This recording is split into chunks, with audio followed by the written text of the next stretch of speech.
നാരായണ, എന്താണ് ഈ വേഷത്തില്? കാവി, കാക്കി, കതർ, ആ, ഈ വേഷം കൊണ്ട് ഒരുപാട് അഭ്യാസങ്ങൾ നമ്മുടെ കേരളത്തിൽ കാണിക്കാൻ കഴിയും.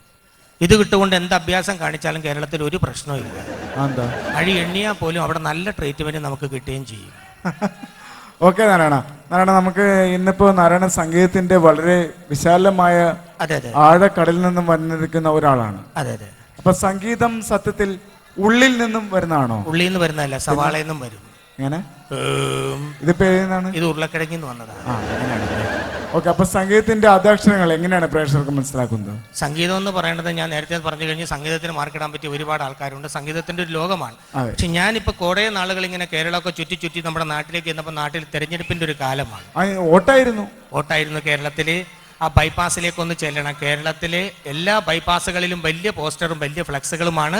ചിഹ്നങ്ങൾ വരെ ചെറുതായിക്കൊണ്ടിരിക്കുകയാണ്. ആളുകൾ ബൈപ്പാസ് എന്ന് പറഞ്ഞപ്പോ ഒരു കാര്യം എനിക്ക് ഓർമ്മ വരുന്നത്, ഞാൻ കുറെ കാലങ്ങൾ കൊണ്ട് കേൾക്കുന്നതാണ് ഈ ബൈപ്പാസ് സർജറി. സർജറികളിൽ ഏറ്റവും വലിയ പാസ്സാണ് ബൈപ്പാസ് സർജറി. എന്താണ് ഈ ബൈപ്പാസ്? ഈ സർജറിക്ക് ഒരു ബൈപ്പാസ് എന്ന് പറയാൻ കാര്യം, സർജറി ചെയ്യുമ്പോൾ വിജയിച്ചാൽ പാസ്, ഇല്ലെങ്കിൽ ബൈ. അത്രേ ഉള്ളൂ ഇതിനകത്ത് കാര്യം. നമ്മുടെ നാട്ടിൽ ഇപ്പൊ ഏതാണ്ട് അതാണ് ഇപ്പൊ കണ്ടുകൊണ്ടിരിക്കുന്നത്. വോട്ട് ചെയ്യാൻ പോയി, നന്നായിട്ട് വോട്ട് ചെയ്തു. എന്നെ ആൾക്കാർ നോട്ട് ചെയ്തു. ഞാൻ വോട്ട് ചെയ്യാൻ പോയി, എന്നെ ആൾക്കാർ നോട്ട് ചെയ്തു. ഞാൻ ഈ മരിച്ചവരുടെ ലിസ്റ്റിലാണ് ഇപ്പൊ പെട്ടിരിക്കുന്നത്. നിങ്ങൾ എങ്ങനെയാണ് മരിച്ചവരുടെ ലിസ്റ്റിൽ പെടുന്നത്?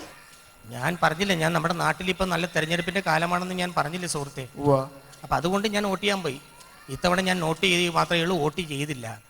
കഴിഞ്ഞ തവണ ഞാൻ വോട്ട് ചെയ്യാൻ പോയി.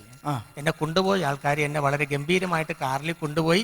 ഞാൻ അവിടെ ചെന്ന് വോട്ട് ചെയ്ത് പുറത്തേക്ക് ഇറങ്ങി. ഞാൻ അവരോട് ചോദിച്ചു, അരിവാൾ ചുറ്റിക തന്നെയല്ലേ നിങ്ങളുടെ ചിഹ്നമെന്ന് ചോദിക്കലും ഇടി തുടങ്ങലും ഒരുമിച്ച്. നിങ്ങൾ ഇഷ്ടപ്പെട്ട ചിഹ്നത്തിൽ വോട്ട് ചെയ്തു, അപ്പൊ അവർ ഇടിച്ചെന്തിനാണ്? UDF കാരാണ് എന്നെ കൊണ്ടുപോയത്.